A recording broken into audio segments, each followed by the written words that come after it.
ॐ अज्ञानतिमिरान्धस्य ज्ञानञ्जनशलाकया चक्षुरुन्मिलितं येन तस्मै श्रीगुरवे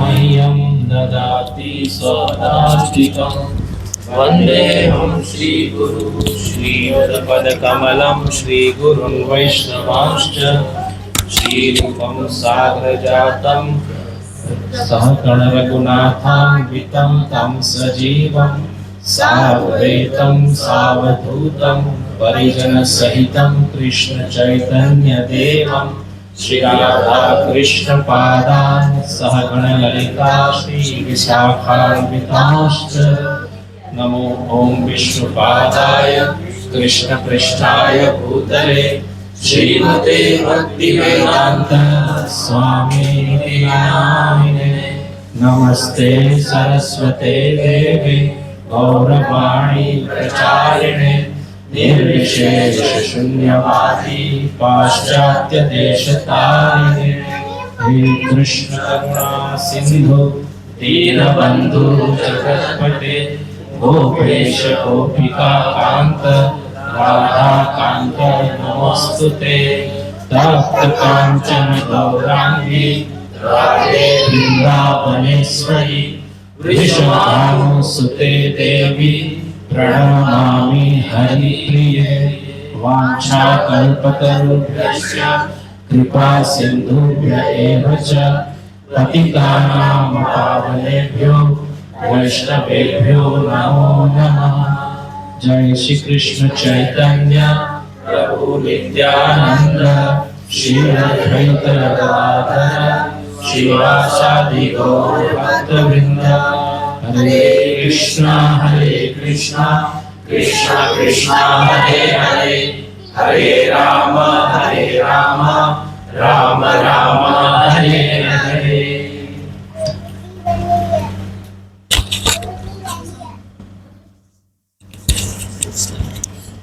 प्रणित्रणादि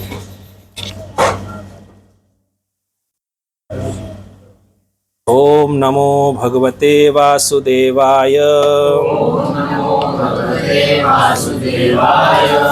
नमो भगवते वासुदेवाय ओम नमो भगवते वासुदेवाय।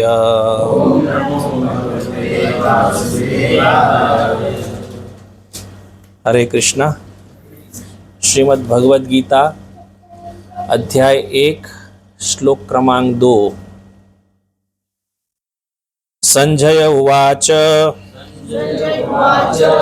दृष्ट्वा तु पाण्डवानीकम् व्यूढं दुर्योधनस्तदा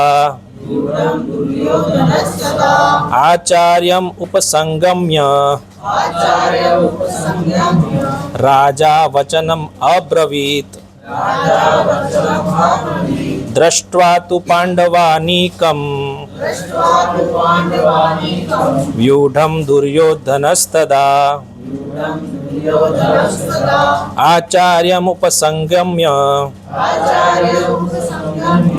राजा वचनम् अब्रवीत्। संजय उवाच दृष्ट्वा तु पाण्डवानीकम् व्यूढं दुर्योधनस्तदा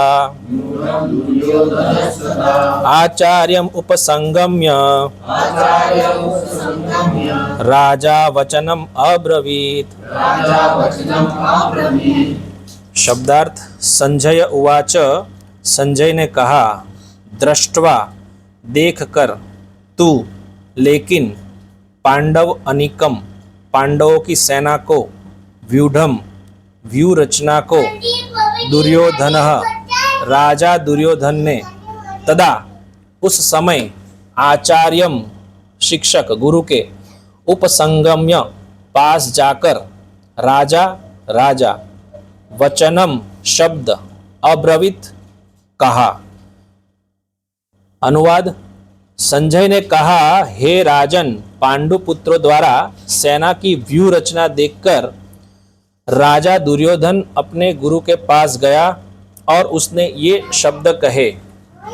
श्रील प्रभुपाद की जय। तो तात्पर्य हम इसमें कोई पढ़ना चाहे तो पढ़ सकते हैं। कोई पढ़ना चाहेगा तात्पर्य? हिंदी हिंदी हिंदी पढ़िए प्रभु, है ना।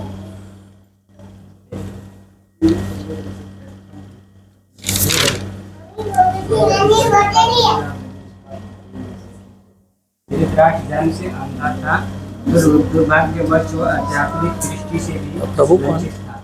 दिख नहीं वह रहा। यह भी नहीं जानता था कि उसी के सामने उसके पुत्र विक्रम के मामले में अंधे थे। अच्छा, और ओके। उसे विश्वास था कि वे पांडवों के साथ कभी भी समझौता नहीं कर पाएंगे, क्योंकि पांचों पांडव जन्म से ही पवित्र थे।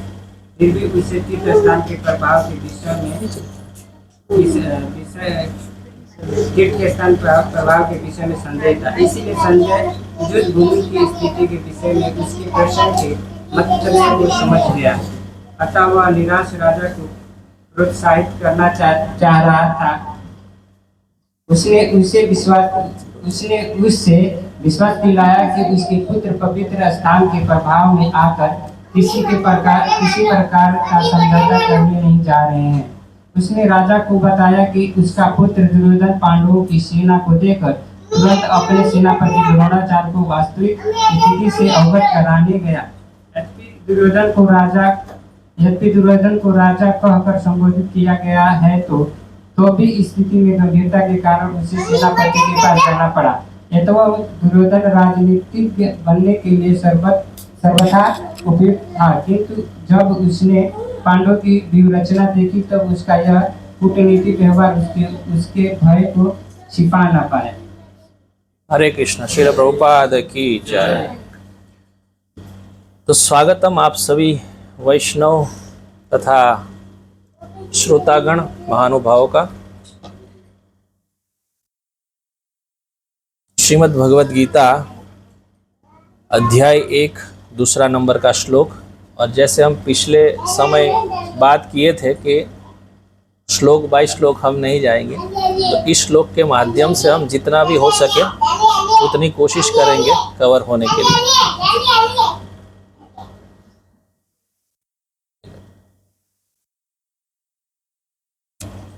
तो अध्याय 1 में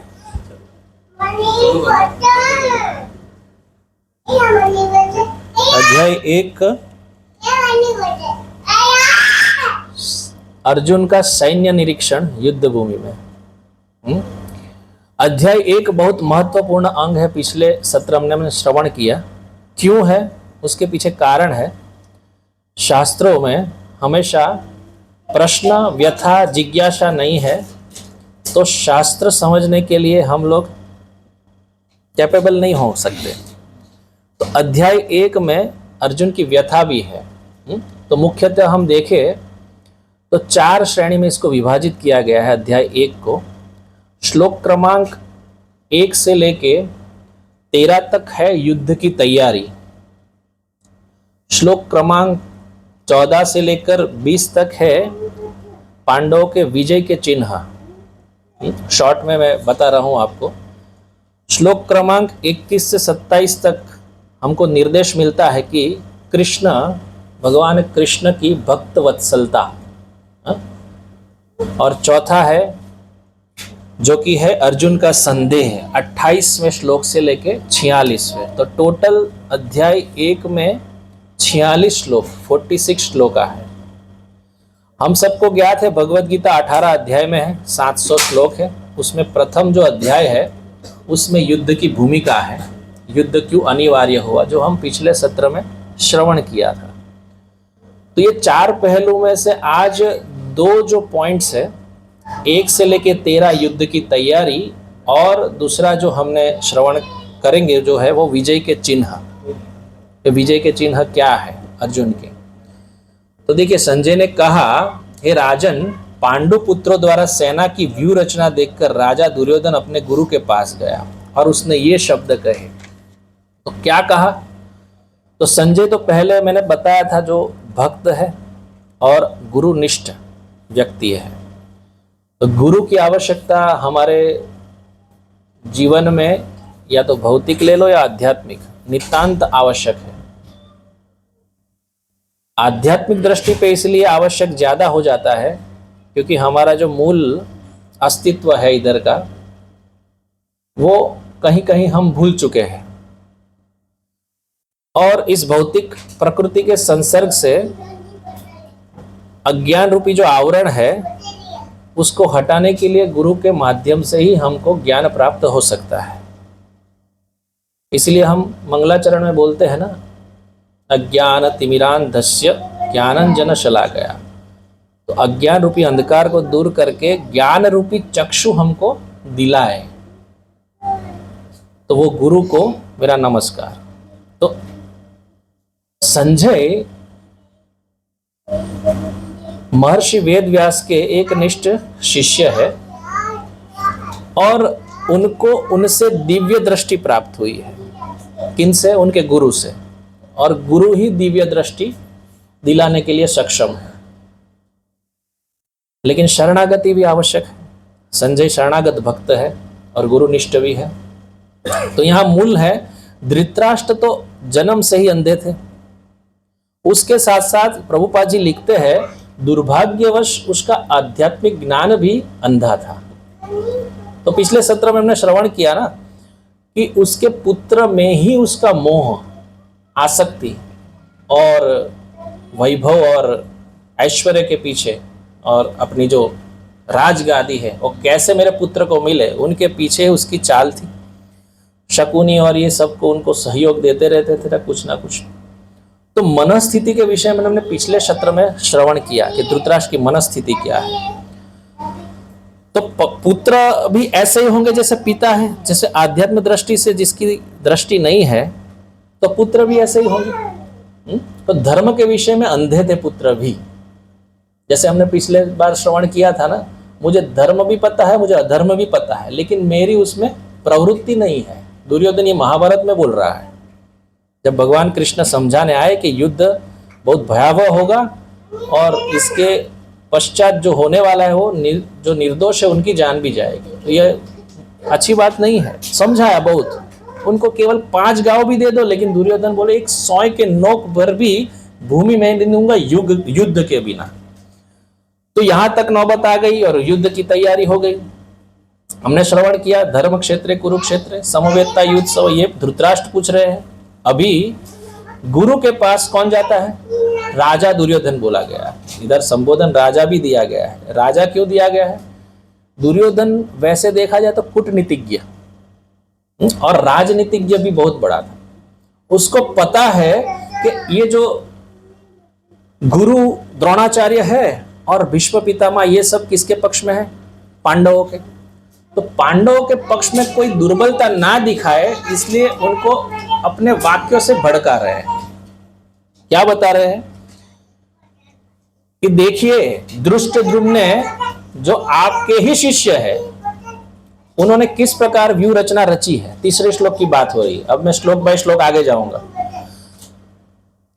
और ये आप मत भूलना, इशारे में बात चल रही है कि ये जो है आपके परम मित्र द्रुपद के पुत्र है और इनका झगड़ा कुछ राजनीतिज्ञ था। किसका? द्रुपद का और द्रोणाचार्य का। वो बचपन में मित्र थे, एक ही गुरुकुल में पढ़े थे। आपको कहानी से थोड़ा अवगत करा दूं तो एक बार जब वो द्रुपद के यहाँ जाते, मैं आपके बचपन का मित्र हूँ, आपके यहाँ पे मैं सिखाने वाला हूँ, तो मुझे नौकरी पे रख लीजिए, कुछ तो कहा होगा। तो ये कहा तो द्रुपद ने मना कर दिया था। इसके फलस्वरूप द्रोणाचार्य के मन में एक क्षोभ था कि जब मैं एक आचार्य बन जाऊंगा तब जाकर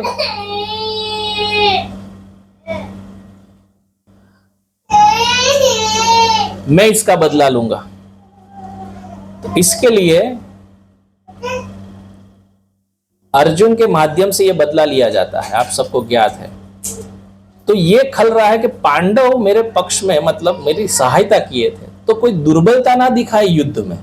इसलिए दुर्योधन क्या बोल रहा है कि सामने देखो धृष्टद्युम्न जो सेनापति है पांडवों के, उन्होंने किस प्रकार से व्यू रचना रची है। और बोल रहे हैं कि पांडवों के प्रति कोई दुर्बलता दिखा के आप हथियार नहीं डाल देना, ये बात भी बता रहे। तो पांडवों की सेना में उनको ज्ञात है कि महाबली कौन है, अर्जुन है, भीम है और सभी योद्धा है। तो तीसरे श्लोक में बता रहे हैं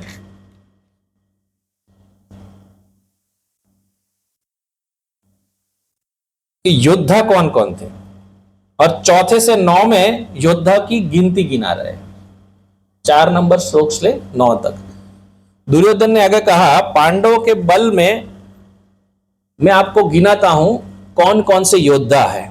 तो एक है भीम, अर्जुन, महारथी युयुधान, विराट तथा द्रुपद, और श्लोक में सभी के नाम दिए गए हैं। तो 2 प्रकार के व्यक्ति होते, हम सब ज्ञात है। 16वां जो अध्याय है, किसी ने श्रवण किया होगा भगवत गीता का तो ज्ञात होगा आपको, उसमें दैवी प्रकृति और आसुरी प्रकृति का वर्णन हुआ है।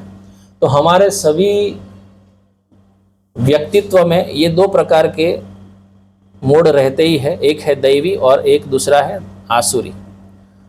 देखने वाली बात यह है, यहाँ पे दैवी प्रकृति को ज्यादा गिनाया गया है।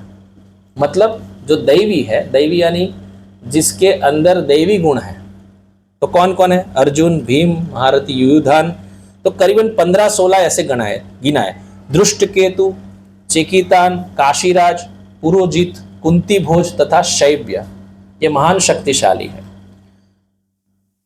और युधामन्यु अत्यंत शक्तिशाली उत्तमौजा, सुभद्रा को जो पुत्र थे वो, और द्रौपदी के जो पुत्र हैं, करीबन मैं गिना था तो 15 से 16 हुए थे। और कौरवों की सेना में भी मैं बता दूं कौन कौन है। कौन बता रहे हैं, दुर्योधन बता रहे हैं। कौरवों की सेना में है, हे ब्राह्मण श्रेष्ठ। देखो ब्राह्मण श्रेष्ठ उद्बोधन कर रहे हैं। क्यों कहा ब्राह्मण श्रेष्ठ? क्योंकि देख रहे हैं कि आप ब्राह्मण हैं लेकिन आप में दया का गुण भी है।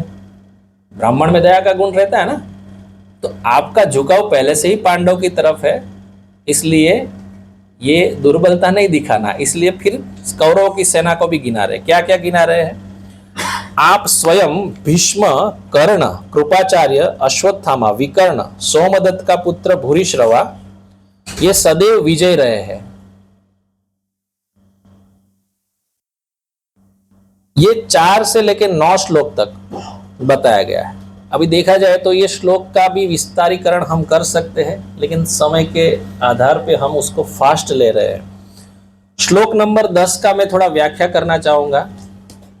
अपर्याप्तम तद अस्माकं बलम भीष्माभिरक्षितम, पर्याप्तम त्विदम एतेषां बलम भीमाभिरक्षितम। इसमें बोल रहे हैं हमारी शक्ति अपरिमेय है। क्यों अपरिमेय है? क्योंकि स्वयं पितामह भीष्म हमारे पक्ष में है। और हमने पिछली बार श्रवण किया था कहानी, पितामह भीष्म को इच्छा मृत्यु का वरदान है, और अभी तक के जो भी युद्ध हुए उसमें वो विजयी बने हैं, उसको परास्त करने में लिए कोई सक्षम नहीं है। इसलिए क्या बोल रहे हैं, हमारे जो सैन्य है वो भली भांति भीष्म पितामह के द्वारा संरक्षित है, और हमारी सेना भी अपर्याप्त है। मतलब बहुत है। कितनी थी सेना?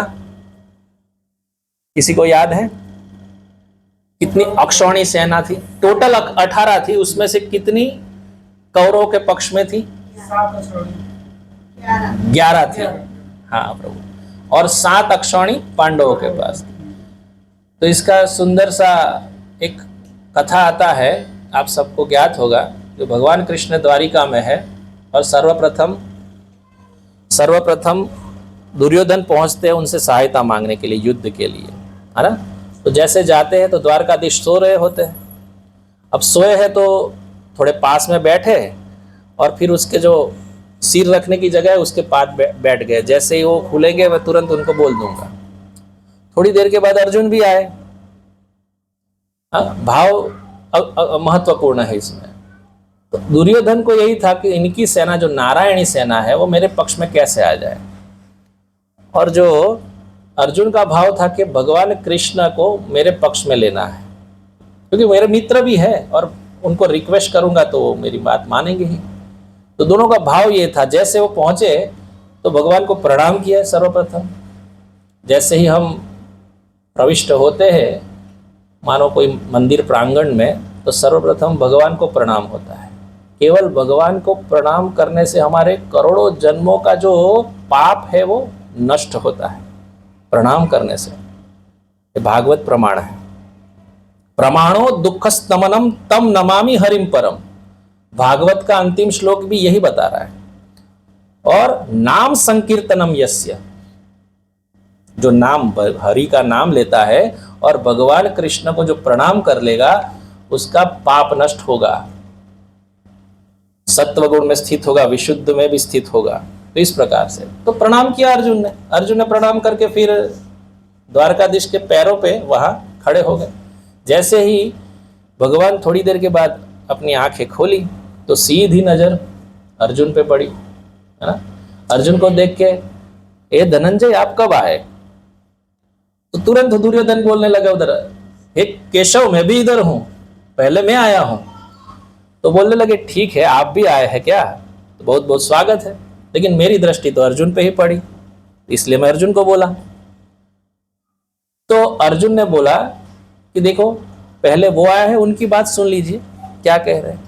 तो कह नहीं पहले मैं तो तुम्हारी बात ही सुनूंगा क्योंकि मेरी दृष्टि पहले आप पे पड़ी। अर्जुन ने क्या बोला, केशव में एक मांग लेके आया। और दुर्योधन इधर तितला बितला हो गया ये क्या मांग लेगा अभी। तो अर्जुन ने ये मांगा कि हे केशव, हे माधव, आप मेरे सारथी बन जाइए। तो बोले और कुछ? कृष्ण पूछे तो बताए कि नहीं बस केवल मेरी इंद्रियों के स्वामी आप ही हो, आप मेरे सारथी बन जाए। दुर्योधन अंदर बहुत खुश हो गया। इस कथा से आप परिचित है। और दुर्योधन अंदर अंदर बोला मेरा काम तो हो गया, अभी ये बुद्धू को पता ही नहीं क्या मांगना चाहिए। तो दुर्योधन ने फिर क्या कहा, ठीक है फिर ये अर्जुन मांग रहे हैं तो इनको आप दे दो, ऐसे भी आप। तो बोले भगवान के देखो मैं आऊंगा स्वयं, लेकिन मैं युद्ध में शस्त्र नहीं उठाने वाला, ये सोच लो अर्जुन। भगवान परीक्षा भी लेते हैं क्योंकि इतनी दृढ़ है निष्ठा भक्ति में। कभी कभी भक्ति में दृढ़ निष्ठा नहीं होती क्योंकि हमारा फलश्रुति में ही ज्यादा ध्यान है। तो भगवान परीक्षा ली अर्जुन की। अर्जुन बोले नहीं, आप निहत्थे भी मेरे पक्ष में हो तो मेरी विजय निश्चित है। कितना विश्वास अर्जुन को भगवान के प्रति। और दुर्योधन ने बताया ठीक है अभी अर्जुन बोल रहा है तो आप मुझे नारायणी सेना ही दे दीजिए, मुझे चल जाएगा, मैं थोड़ा सहन कर लूंगा। ये चालाक जो रहते हैं ना, चपल होशियार, वो कभी भी धर्म में स्थित नहीं हो सकते। इसीलिए क्या हो गया, दुर्योधन को नारायणी सेना मिली। इसीलिए 11 अक्षौणी सेना थी उसके पास। और पांडवों के पास जैसे द्रुपद की सेना थी, उस प्रकार से सभी जो काशीराज जो मैंने गिना है ना, इसलिए उनके पास 7 अक्षौणी सेना थी। तो बोलने का तात्पर्य है कि भगवान कृष्ण जहां पे उपस्थित होते हैं वहां विजय निश्चित है। हमने लास्ट सेशन में एक श्लोक श्रवण किया था जो अंतिम श्लोक है भगवत गीता में, यत्र योगेश्वर कृष्ण यत्र पार्थ धनुर्धर तत्र श्री विजय भूति ध्रुवार नीतिर मतिर मम। संजय बोल रहे हैं अंतिम निष्कर्ष कि जहां पे योगेश्वर भगवान कृष्ण है, जहां पे धनुर्धारी अर्जुन है, वहां पे श्री यानी धन, ऐश्वर्य, विजय यानी हमेशा ही विजय होती है उनकी। और तीसरा क्या बताया, ध्रुवार नीतिर, नीति भी उधर है, और मति यानी क्या, और बुद्धि भी उधर है, सभी वहां विद्यमान हो जाते हैं। ऐसा मेरा मत है, संजय ने बताया। तो भगवत गीता का केवल हम श्रवण भी करें तो ये 4 जो बताया अभी वो हमने स्थापित हो जाएगा, क्योंकि वहां कृष्ण है, अर्जुन है, और कृष्ण अर्जुन का संवाद ही पूरी भगवत गीता है। इसको हमको आत्मसात करनी चाहिए रेगुलरली। आगे युद्ध की भूमिका में हम समझते हैं कि किस प्रकार चपलता से और चालाक होके दुर्योधन ने पूरे पक्ष में सभी को ले लिए थे। अभी दुर्योधन इतना चालाक था कि एक बार क्या हुआ कि उसके मामा भी आए ना, उनका नाम क्या था, शैल्य, शैब्य है ना, हाँ शैल्य ना, हाँ कौन थे वो, मामा थे, उनको भी कूटनीति से अपने में कर लिया और कर्ण का क्या बना दिया, सारथी बना दिया। दुर्योधन की बुद्धि देखो, आज की जनरेशन में भी देखा जाए ना, जो कूटनीतिज्ञ होते हैं ना, उसकी बुद्धि इस प्रकार बहुत चलती है, लेकिन जो भगवान के केंद्र बिंदु में नहीं है, कितना भी कर ले अंत में उसकी विजय नहीं हो सकती है। तो बहुत चालाकी से बताया। आगे उन्होंने भीष्म पितामह पे अपना वार किया। भीष्म पिता का माँ को क्या बोला, भीष्म पितामह को, कि आप भी पांडव के प्रति बहुत ही अंदर से बात चल रही है, आप समझना भाव को। तो बता रहे हैं, श्लोक कुछ इस प्रकार से है, पढ़ने लायक है।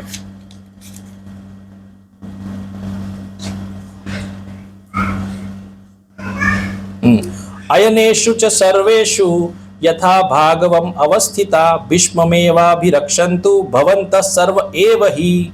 बोल रहे हैं, अतएव सैन्य व्यू में अपने अपने मोर्चों पर खड़े होकर आप सभी भीष्म पितामह की पूरी पूरी सहायता करें। इसमें क्या बताना चाह रहे हैं पता है, भीष्म पितामह तो अपनी रक्षा खुद कर सकते हैं, महान प्रतापी है।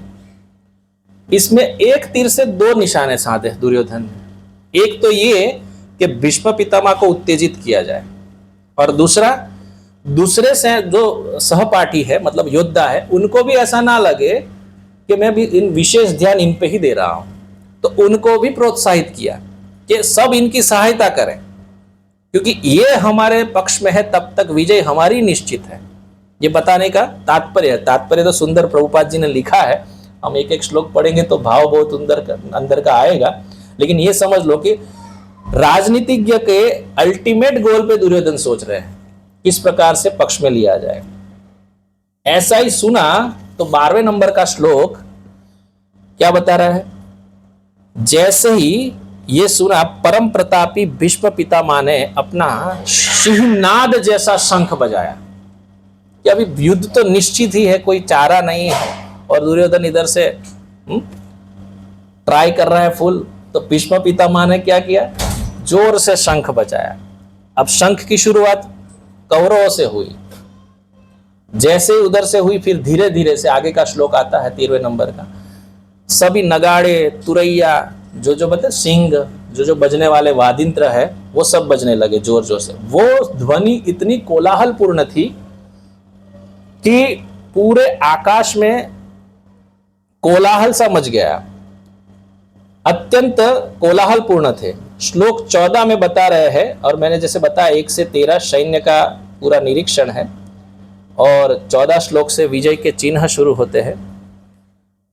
ततः श्वेतेर हयर्युक्ते महतीर स्वदन्ते स्थितो माधव पांडवश्चैव दिव्यो शंखो प्रदब्मतुः। बोल रहे हैं, श्वेतेर हयर्युक्ते, जो श्वेत घोड़ों से युक्त सुंदर रथ पे आसीन, महान और विशाल रथ पे आसीन माधव पांडवश्चैव, भगवान कृष्ण तथा अर्जुन विराजमान है, उन्होंने भी अपने दिव्य शंख बजाए। यहाँ पे दिव्य शंख बजाया वो केवल यहाँ पे बताया गया, दिव्य शंख बजाए। तो भीष्म पितामह भी देखा जाए तो बहुत ही क्या बोलते हैं, संयमित है, ब्रह्मचारी थे, तो उनको दिव्य नहीं कहा गया है। दिव्य किसको कहा गया, जो भगवान कृष्ण ने शंख बजाया और अर्जुन ने बजाया। दिव्य शब्द के माध्यम से हमको पता चलता है कि कृष्ण पांडव के पक्ष में है। और एक श्लोक बोलते जयस्तु पांडु पुत्राणाम येषाम पक्षे जनार्दनः, जिसके पक्ष में पांडु पुत्र है और उनके पक्ष में भगवान कृष्ण खड़े हुए हैं, तो विजय तो उनकी ही निश्चित है, क्योंकि वहां पे श्री है और विजयी दोनों है। अभी कौन कौन से शंख बजाए कृष्ण ने, पता है किसी को कौन कौन से शंख बजाए? 5 जन्य कृष्ण ने बजाए, और अर्जुन ने कौन सा बजाया? श्लोक ही है पूरा, मैं इसलिए एक एक श्लोक नहीं पढ़ा। देवदत्त। कृष्ण ने 5 जन्य शंख बजाया, दिव्य शंख। अर्जुन ने देवदत्त। इसका एग्जाम होगा अभी नेक्स्ट टाइम, किसने क्या बजाया। भीम ने प्रौंड। प्रौंडक मानने क्या बोलते हैं उसको, श्लोक में लिखा गया है कि अति मानवीय कार्य करने वाले तथा अति भोजी, मतलब अति भोजन करने वाले भीम ने पौंड्रक नाम शंख बजाया। ठीक है, यहां पे 2 अर्थ का मैं व्याख्या करना चाहूंगा। पहले बताया गया है कि कृष्ण द्वारा शंख जो बजाया गया है 5 जन्य, उसकी भी एक कथा है, लेकिन उस कथा में मैं नहीं उतरूंगा, नेक्स्ट टाइम देखेंगे। लेकिन एक उद्देश्य से बोला गया कृष्ण को ऋषिकेश। ऋषिकेश का अर्थ क्या है, किसी को ज्ञात है ऋषिकेश का अर्थ? ऋषिकेश मतलब अपनी सब इंद्रियों का काम करना, कंट्रोलर। यानी या तो ऐसा बोल सकते इंद्रियों को आराम नहीं, आनंद देने वाला। आराम में उल्टा बोल गया ना, हम लोग आराम करने वाले हैं इंद्रियों से। आहार, निद्रा और ये सब है। लेकिन भगवान क्या है, आनंद। आनंद वो व्यापक शब्द है। सुख और आनंद में फर्क है। सुख यानी क्या है, जो भोगने में आ जाता है और नष्ट हो जाएगा, जो भौतिक स्तर पे। आनंद जो है वो बढ़ता ही रहता है, कभी खत्म नहीं होता। भगवान आनंद के आगार है। जैसे मान लो कि हम कहीं मंदिर में जा रहे हैं, कोई भी कैसा भी व्यक्ति हो, राजसिक तामसिक, उनके हृदय में एक प्रसन्नता आ जाती है उस परिसर में जाकर ही। केवल जहाँ मंदिर हो या कोई, जैसे इधर बैठे हम, ये भी मंदिर है, तो यहाँ बैठ के वो आ जाए। उसका मतलब क्या है पता है, भगवान जहाँ बैठे हैं, जहाँ हम कीर्तन भी करते हैं, वहाँ पे भगवान मौजूद है। और जहाँ भगवान है वहाँ आनंद है। तो वैसे आगे हम थोड़ी श्रवण करेंगे। ज़्यादातर मैं ऐश्वर्य भाव की व्याख्या करने में इतना अच्छा नहीं हूँ। मेरा झुकाव थोड़ा माधुर्य भाव में ज़्यादा है, तो उसकी व्याख्या करेंगे। भगवान का नाम है सच्चिदानंद, सत्य चित्त और आनंद के आगार है। तो ऋषिकेश का मतलब एक हुआ, जैसे इन्होंने बताया, इंद्रियों को आनंद देने वाला। दूसरा अर्थ है गौवों को आनंद देने वाला। गौ भी होता है इंद्रियों का मतलब। तीसरा होता है जैसे गोप को भी आनंद देने वाला, जो उनके सखा है, ये सभी। तीसरा क्या होता है, यहाँ पे जो इंगित किया गया है वो ये है, क्योंकि ये तात्पर्य में लिखा है, मैंने वहां से ही लिया है। तात्पर्य में लिखा है प्रभुपाद जी ने कि भगवान कृष्ण अर्जुन की दिव्य इंद्रियों का निर्देशन करते हैं, इसलिए उनको ऋषिकेश कहा है। अर्जुन की, जैसे अर्जुन की जो अवस्था है वो हम सब में भी हो सकती है। मैंने पहले ही बताया, हमारे में 2 प्रकार की प्रवृत्ति पाई जाती है। प्रथम जो है वो जनरली आसुरी प्रवृत्ति प्रथम जोर करती है, और दैवी प्रकृति भी होती है। लेकिन अर्जुन के अंदर क्या था, दैवी प्रकृति। बहुत सारे कथा भी है इसके संलग्न में, क्योंकि जैसे इंद्र के यहाँ पे वो जाते हैं ना सभी शस्त्र लेने के लिए, तो वहाँ उनकी परीक्षा होती है, अर्जुन की भी। वहाँ मेनका नामक, नहीं मेनका नहीं, कौन, उर्वशी, सॉरी, उर्वशी नामक एक अप्सरा द्वारा उनकी परीक्षा होती है। मतलब उर्वशी उन पे मोहित हो जाती है, लेकिन क्या संबोधन किया अर्जुन ने, माते। मैंने कभी उस दृष्टि से, क्योंकि वहां पे वो संगीत सीख रहे कुछ, क्योंकि अज्ञातवास में वो उनको काम आने वाला था, तो वहां पे भी। तो इस प्रकार के बहुत सारे ऐसे कथा के संदर्भ आते हैं जो अर्जुन को अपनी दैवी प्रकृति में गिना जाएगा। तो भगवान क्या करते हैं, ऐसी दैवी प्रकृति के इंद्रियों का निर्देशन करते हैं। ऐसा नहीं कि आसुरी की नहीं करेंगे। आसुरी प्रवृत्ति वाले क्या करें, अपनी इच्छा से भगवान कृष्ण के पास आए हैं ये भाव लेके। जैसे पिछली समय बताया था कि 4 प्रकार के व्यक्ति भगवान की शरण में आते हैं और 4 प्रकार के कभी नहीं आते। तो जो मैंने बोले थे 4 प्रकार के वो कभी नहीं आते, वो कौन कौन है, पिछली बार श्लोक बोला था ना, कोई बता सकता है? भगवत गीता अध्याय 7 का श्लोक है। 4 प्रकार के व्यक्ति मेरी शरण नहीं आते। भगवान कृष्ण पहले ये बताए और फिर बोले 4 प्रकार के व्यक्ति मेरी शरण में आते हैं। तो कौन से 4 प्रकार के व्यक्ति है जो मेरी शरण में नहीं आते? पहले तो ये थोड़ा सुना तो नहीं होगा कि सुना है प्रभु? हाँ बराबर है, मूढ़ प्रथम हो गया, मतलब मूर्ख। और मूर्ख यानी क्या? केवल गधे की तरह भौतिक परिस्थिति में काम करना, पैसा कमाना और अपने परिवार का ही पालन पोषण करना और कुछ नहीं सोचना, इसको मूढ़ कहा है। दूसरा नराधम, नरों में अधम, ऐसे कार्य करेंगे, घृणा युक्त कार्य करेंगे। तीसरा जैसे आप बताए साइंटिस्ट या कुछ ऐसे लोग रहते हैं जो भगवान में आस्था नहीं रखते, केवल साइंस में रखते हैं। ये कुछ है नहीं, जैसे पृथ्वी की रचना कैसे हुई, तो कि एक भड़ाका हुआ, सूर्य में से वो गोला निकला और फिर ठंडा हो गया तो पृथ्वी बन गई है, कुछ भी बताते हैं। तो ये जो है माया अपयत ज्ञाना बोलते हैं इसको। और चौथा है आसुरम भावमाश्रिता, आसुरी प्रवृत्ति के। तो श्लोक इस प्रकार से, नमाम दुष्कृतिनो मूढ़ा प्रपद्यन्ते नराधमा माया अपयत ज्ञाना आसुरम भावमाश्रिता। ये 4 प्रकार के व्यक्ति कभी भी मेरी शरण में नहीं आते। उसके बाद भगवान ने बोला 4 प्रकार के मेरी शरण में आते हैं, वो कौन है? अभी उसमें हमको देखना है, हम उसमें कहीं बैठते होंगे, इसलिए हम एकत्र हुए इधर। कौन से? अर्थार्थी, हाँ, जिसको ज्ञानी और जिज्ञासु, और एक बचा आर्त।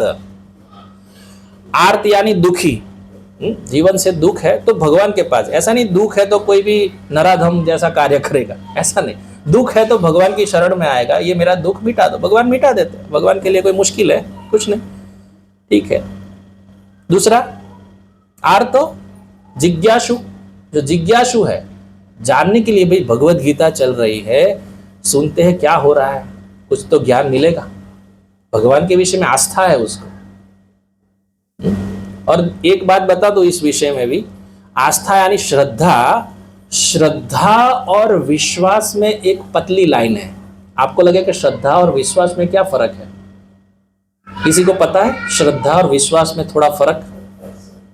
बोलिए प्रभु। मतलब कि हम बिल्कुल समर्पण में, और हमारी परम विश्वास का भी एक असर है। विश्वास में जितना कि कुछ बंदे मानते कि हाँ भगवान है, लेकिन वो प्यार मोहब्बत नहीं है भगवान से। मानते हैं कि हाँ भगवान जी तो होते हैं, लेकिन हमारे पास सब कुछ है, हमारे किसी काम में। श्रद्धा ये मतलब कि मेरे भगवान और मेरे सब कुछ वही। हाँ, श्रद्धा है। तो श्रद्धा सब में उपस्थित होती है ऐसे जीवों में जो ये तो मानते कि भगवान जैसा है, ऐसा नहीं कि नास्तिक है, लेकिन उनका विश्वास इतना दृढ़ नहीं होता है। तो ये फर्क है। जैसे जन्म से मेरे माता पिता ने मुझे सिखाया कि ये देवी देवता की पूजा करो, इससे ये लाभ प्राप्त होगा। धीरे धीरे उसको बड़ा किया तो समझ में आया कि देखो रामायण पढ़ो, सुनो या ऐसा करो, तो उसका क्या है, श्रद्धा बन गया एक। लेकिन विश्वास अभी तक बना नहीं है। और विश्वास कौन पैदा कर सकता है? जीव की इच्छा से श्रद्धा आ जाती। श्रद्धा बचपन से संस्कार रूप में मिल गई है, लेकिन विश्वास, जैसे हमारे गौड़ीय संप्रदाय में ऐसा हो जाता है कि हाँ भगवान का कुछ चल रहा है, सुनेंगे, लेकिन एक गुरु परंपरा में विश्वास नहीं आता है। श्रद्धा है भगवान के प्रति, लेकिन विश्वास की कमी हो जाती है। नहीं, ये क्यों करना, ये क्यों करना, वो अच्छा है ना। या तो ऐसा हो जाता है कि ज़्यादा हम कोई परिस्थिति में अंदर उतरे तो ये बंधन करता है हमारे जीवन में, हमको कोई भी चीज़ करने के लिए बाध्य करती है। हमारे प्रभु जी बोल रहे थे, एक शिक्षा गुरु है, कि प्रभु जी आप लेक्चर, जैसे उनका लेक्चर चल रहा था तो बता रहे थे, प्रभु जी आप लेक्चर दे रहे, सब बता रहे हैं, लेकिन अब ऐसा लगने का लगा है कि पाप करने में जैसे जाते ना तो अवरोध आ रहा है कुछ। पाप यानी कि आप कोई मांस भक्षण करता है तो मांस भक्षण कैसे उसका छूटे, उसकी परिस्थिति में लगा है। कोई मानो कि कुछ अवैध संग कर रहा है तो उसको, तो मुझे डिस्टर्ब हो रहा है मेरी लाइफ में, ये डिस्टर्बेंस आता है, उसके लिए उसको अवरोध लगता है। लेकिन वास्तव में ये फर्क समझने की जरूरत है कि जैसे ही सत्संग मिल रहा है, भगवान की उपस्थिति मौजूद है, जो हमारे अंदर बरसों से मल पड़ा हुआ है ना, वो साफ हो रहा है। और जब भी उथल पुथल होगी अपने अंदर शरीर में, तो ये तो जाहिर है कुछ ना कुछ विचार आएंगे। नहीं जाना चाहिए ज्यादा। कभी कभी बोलते हैं इस्कॉन में सत्संग चलता ही रहता है, तो ज्यादा गए तो फिर हम भी साधु बन जाएंगे, भी रहने दो, ज्यादा नहीं घुसना इसमें, तो दूरी से ही अच्छा है, हरे कृष्ण कर लेंगे, हरे कृष्ण कर, भाग जाओ इधर से। ये जीवन का उद्देश्य है। तो ये विश्वास बोला जाता है कि विश्वास की कमी है। श्रद्धा भगवान में है, लेकिन भगवान को पाने के लिए जो कदम उठाना है उसमें विश्वास नहीं है। तो गोस्वामी तुलसीदास जी रामचरितमानस में कहते हैं श्रद्धा माता है और विश्वास शिव है, भगवान शिव। और एक शब्द में बोला जाओ तो श्रद्धा जो है, सभी का उद्गम तो भगवान कृष्ण से ही है। तो भगवान कृष्ण जो है ये मूल, उनमें विश्वास न होना मतलब हमारी माता पिता में विश्वास न होना। हमारे माता पिता में तो हमको विश्वास है ही ना, ये हमारे अच्छा ही करेंगे। तो सबके बड़े अहम बीज प्रदप पिता, ऐसा श्लोक आता है भगवत गीता में। जैसे बीज डालते हैं जमीन में तो उग निकलता है ना, तो बीज कौन लाया? हम प्रश्न पूछे, पहले मुर्गी आई कि अंडा आया? पहले बीज आई कि वनस्पति आया? या किसी पास आंसर है? मानो उसमें फल लगते हैं, उसके अंदर से वो जो बीज निकलते हैं वो हमने डालते हैं। हाँ, बीज डालेंगे तो फल, वृक्ष हरा भरा होकर बड़ा हो जाएगा। बीज आया कहाँ से? मूल प्रश्न वहां है। वो जो बीज पैदा करने वाले हैं वो कृष्ण है। तो हम भी जो उत्पन्न होते हैं, हमारे भौतिक स्तर पे माँ बाप होते हैं, वो हमारे असली माँ बाप नहीं होते हैं। हाँ, उनकी इज्जत है क्योंकि उन्होंने बहुत हमारी ये किया, लेकिन माँ बाप हमारे जो है वो वही है जो हम सबको पैदा किए, हमारे लिए सब व्यवस्था किए। ये सुंदर हॉल में बैठे, एसी चल रहा है और बहुत सारी व्यवस्था हुए, खाने को हमको प्रसाद भी मिलेगा। ये अन्न जो बीज से निकला है वो सबके उद्गम भगवान कृष्ण है। हमारे लिए सबकी व्यवस्था उन्होंने ही की। तो ये बात समझने की जरूरत है, ये श्रद्धा एंड विश्वास। तो मैं मूल कहाँ था? 4 प्रकार के व्यक्ति, जिज्ञासा दूसरी, तो जिज्ञासा ये होनी चाहिए। और तीसरा आर्त हो गया, जिज्ञासा अर्थार्थी, धन की कामना। कोई बात नहीं, धन की कामना है, आओ धन मैं दूंगा। अलग अलग देवी देवताओं में गए, कोई बात नहीं, मैं ही श्रद्धा देवी देवता में पुष्ट करता हूं। असली तो मूल कृष्ण ही है। कोई किसी की माता जी में श्रद्धा है, किसी की कहीं श्रद्धा है, सबके अंदर श्रद्धा को स्थिर करने वाला मूल मैं कृष्ण हूं। ऐसा भगवत गीता के 9वें अध्याय में बताया। हाँ? तो ये जो सभी जो भगवान के पास जाते हैं या देवी देवता के पास जाते हैं, ये सब भी सुकृत है। यह बोला गया है, क्या बोला गया है? सुकृतिनो अर्जुन। एक होता है सुकृत और एक होता है दुष्कृत। प्रभुपाद जी बताए सुकृत यानी क्या? पुण्य कर्म किए गए हैं, और दुष्कृत यानी क्या? 3rd class. और चौथा ज्ञानी बोला। और भगवान आगे बोलते हैं चारों के चारों उदार है, लेकिन उसमें से सर्वप्रथम ज्ञानी जो है मुझे सर्वश्रेष्ठ लगता है, क्योंकि वो कोई फल की आशा नहीं रखता, इसलिए वो मुझ में स्थित है और मैं उसमें स्थित हूं। इस श्लोक की व्याख्या ही बताया, मैं श्लोक नहीं पढ़ा है। तो 4 प्रकार के व्यक्ति आते हैं। तो यहाँ पे मूल में बात समझाने की कोशिश ये कर रहा हूं कि ऋषिकेश यानी भगवान इंद्रियों के आनंद देने वाले, और दूसरे गौवा को आनंद देने वाले। बहुत सारी ऐसे माधुर्य लीला में आएंगे, हम उसमें जाएंगे। और धनंजय बोला गया है अर्जुन को, मतलब अपने भाई के लिए जब बहुत धन की आवश्यकता थी तो पूरे भारत में जाके सभी राजाओं के साथ युद्ध करके धन एकत्रित करके लाए, इसलिए अर्जुन का नाम धनंजय पड़ा। तो इस प्रकार शंख बजाए सभी ने। तो मूल कारण मैं अंतिम बता दूं, ये युद्ध का परिणाम इसलिए हुआ है कि हमारा समझ ये क्लियर होना चाहिए कि दुर्योधन जो है वो दुर्बुद्धि, यानी क्या, अपने पिता की बात सुनता भी नहीं था, और जो पिता हर्ष होता था ना, तो उस पक्ष में शकुनी के साथ मिलकर कुछ षड्यंत्र रचा करता था, इसलिए उसका दुर्बुद्धि बोला गया है। उसको पता ही नहीं। आसक्ति और मोह जीवन में हमेशा हमको अधोगति में डालते हैं। भागवतम की एक सुंदर कथा है, मैं नेक्स्ट सेशन में कहूँगा। भागवत सभी ने सुना है? श्रीमद् भागवतम सुना है? श्रीमद् भागवतम में 2 महात्म्य पहले आता है। पहला एक महात्म्य है श्रीमद् भागवत महापुराण। एक महात्म्य है जो क्या बताएगा, भागवत महापुराण क्यों करनी चाहिए, इससे क्या लाभ है, फलश्रुति पहले। और दूसरी क्या है, प्रेत पीड़ा विनाशिनी। और दूसरा महात्म्य में, यदि प्रेत में भी, मतलब 3rd क्लास योनि में गया है, निम्न योनि में भी कोई गया है, कोई प्रेत भी बन गया है ना, उसकी भी मुक्ति श्रीमद् भागवतम से होती है।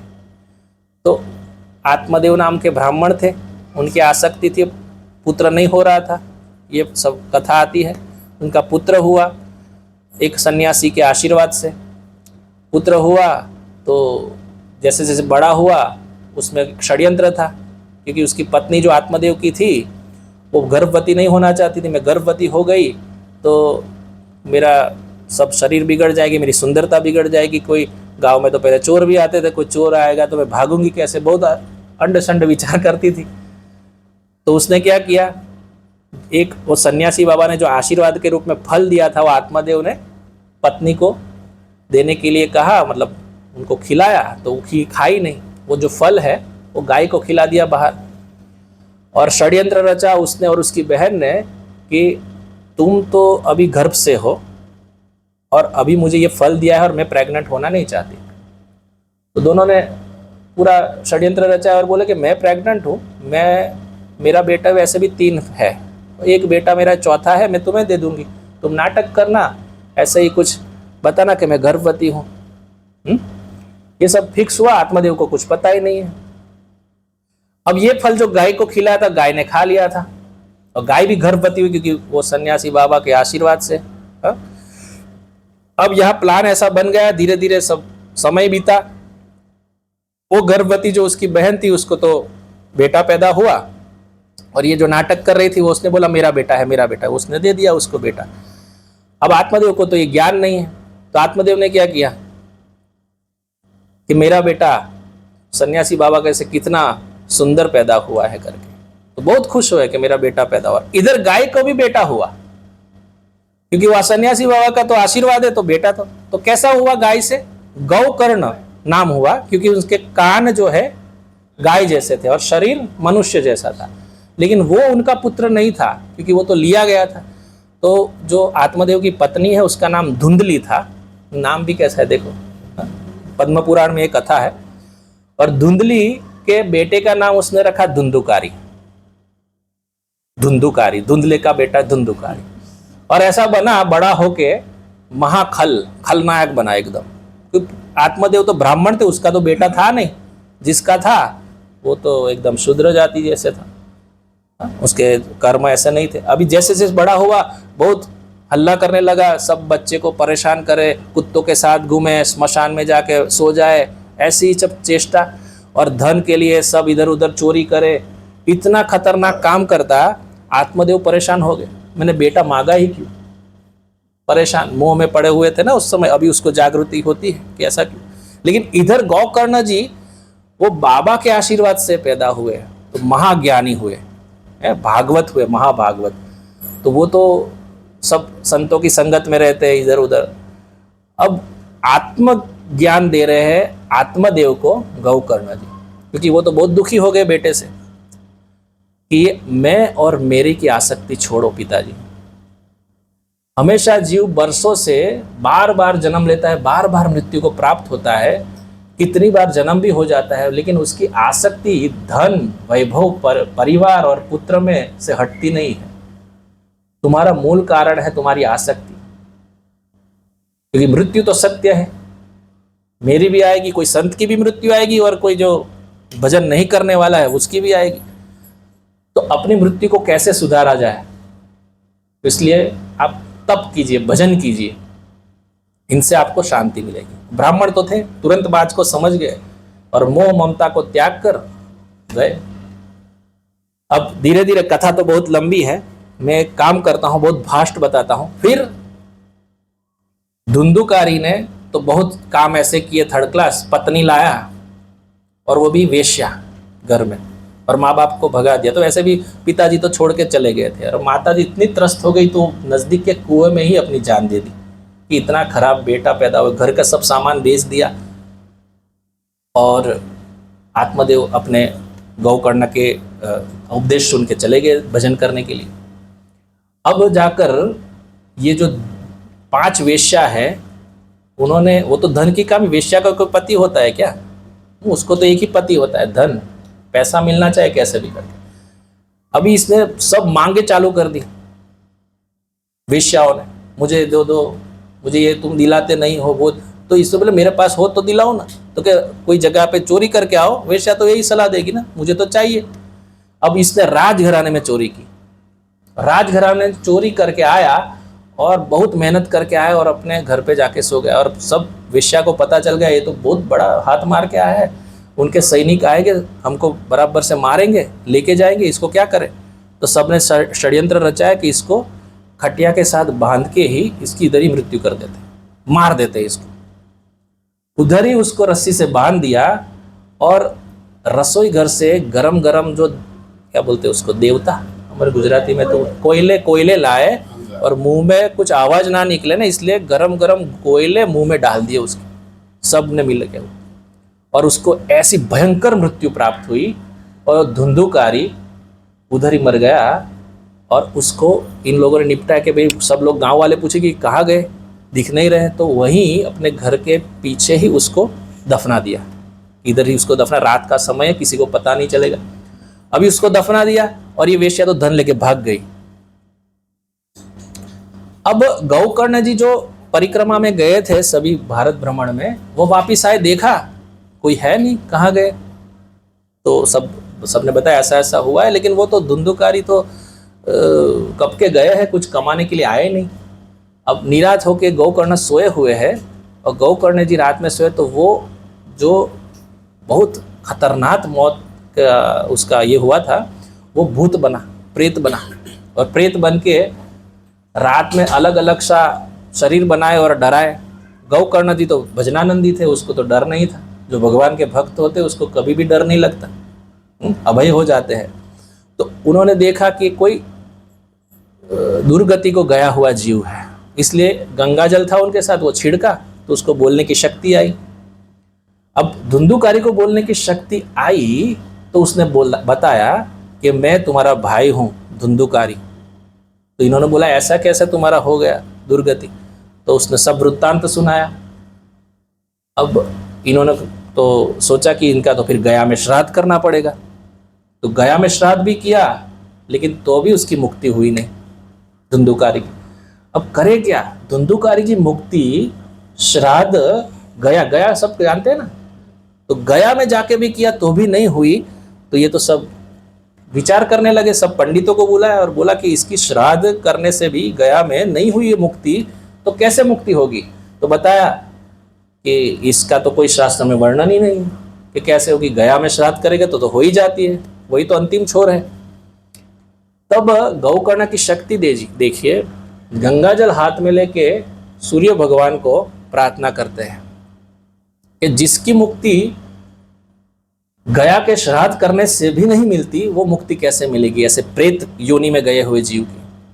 तो सूर्य भगवान स्वयं प्रकट होकर बोलते हैं, श्रीमद् भागवत महापुराण का 7 दिवसीय पारायण कीजिए, इसके प्रेत से भी मुक्ति हो जाती है। जीवित तो होती है यदि भागवत सुनता है, श्रीमद् भागवतम, लेकिन जो प्रेत योनि में भी गया है ना, उनकी भी मुक्ति निश्चित हो जाएगी।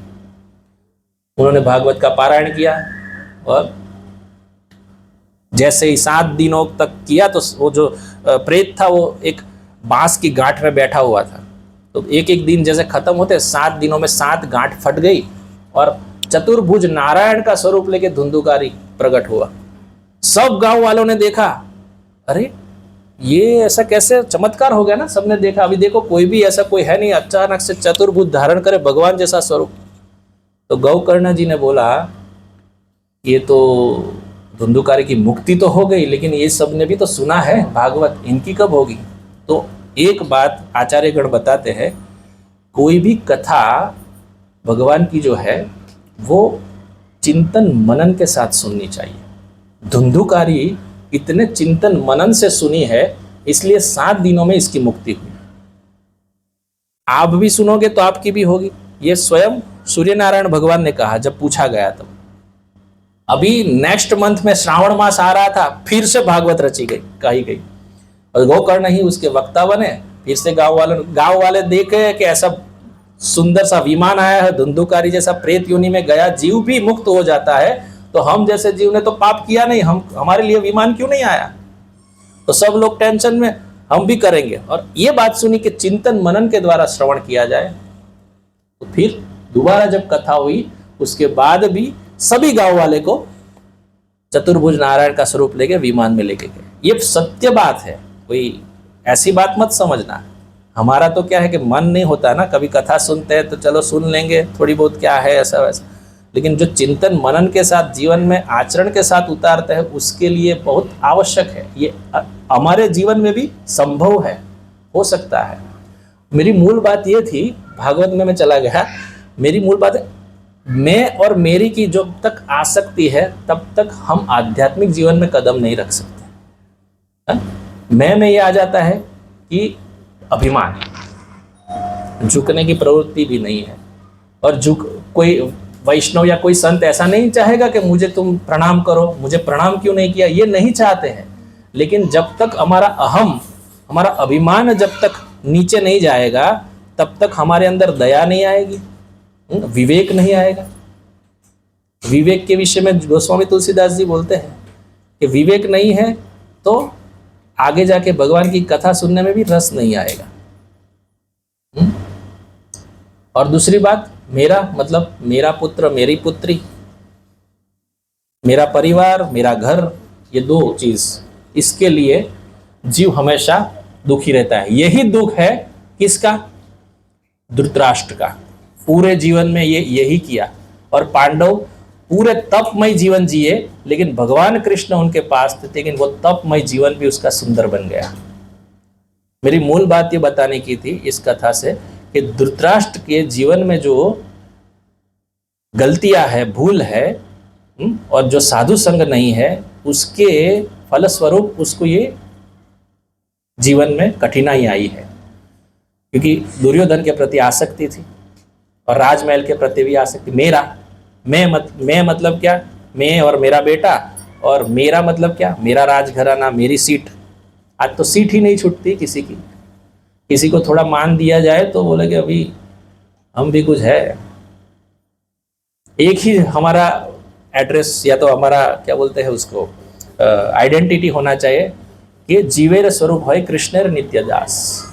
कृष्ण का दास हूं केवल, बस। और जो कृष्ण का दास है, उस दासों का दास मैं हूं।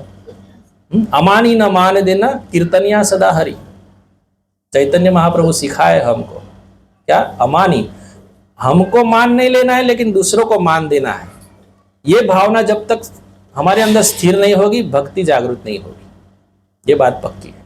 तो आज के इस श्लोक के माध्यम से हम 1 से लेकर 15 तक श्रवण किए। आगे के हम श्रवण करेंगे। बहुत सुंदर श्लोक है, मैं संक्षिप्त में बता देता हूँ।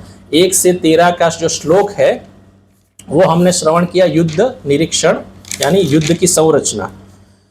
फिर दूसरे जो श्लोक है 14 से 20, उसमें से मैंने आधे ही लिए हैं, विजय के चिन्ह। जब शंख बजे ना, तो एक श्लोक आगे आएगा, हम नेक्स्ट समय में श्रवण करेंगे। जब इतने शंख बजे तो शंख की ध्वनि से कौरवों के हृदय विदीर्ण हो गए, पांडवों के नहीं हुए।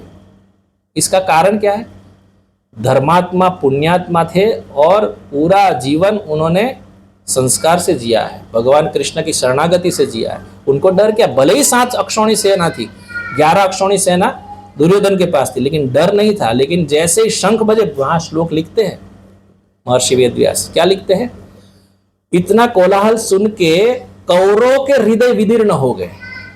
सभी को जो गलत करता है ना, उसके हृदय में ये भाव आता ही है। लेकिन जो भगवान कृष्ण के आश्रित होते हुए अपना जीवन धर्म से जीता है, उसको कभी भी डर नहीं रहता है, वो अभय बन जाता है। तो आज के लिए मैं यहाँ विराम लूंगा। आप किसी को कोई प्रश्न हो तो बताइए, फिर मैं थोड़ा सा दामोदर लीला का महात्मा बता के शॉर्ट करूंगा 2 मिनट के लिए। कोई इस विषय में प्रश्न है? हरे Krishna.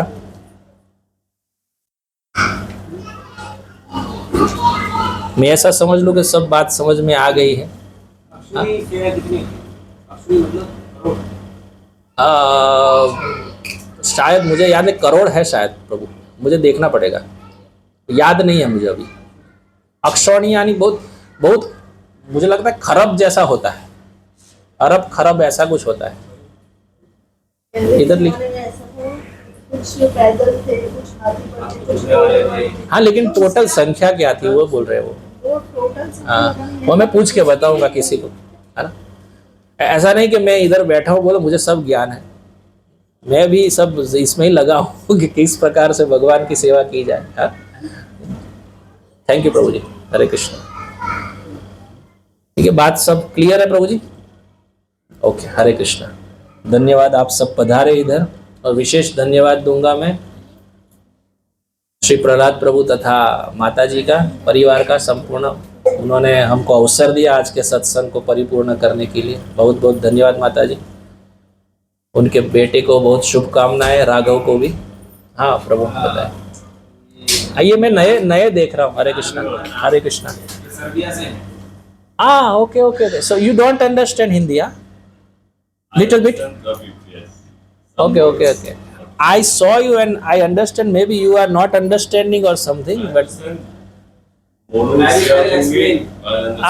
he will explain in here English later on. Oh, very good.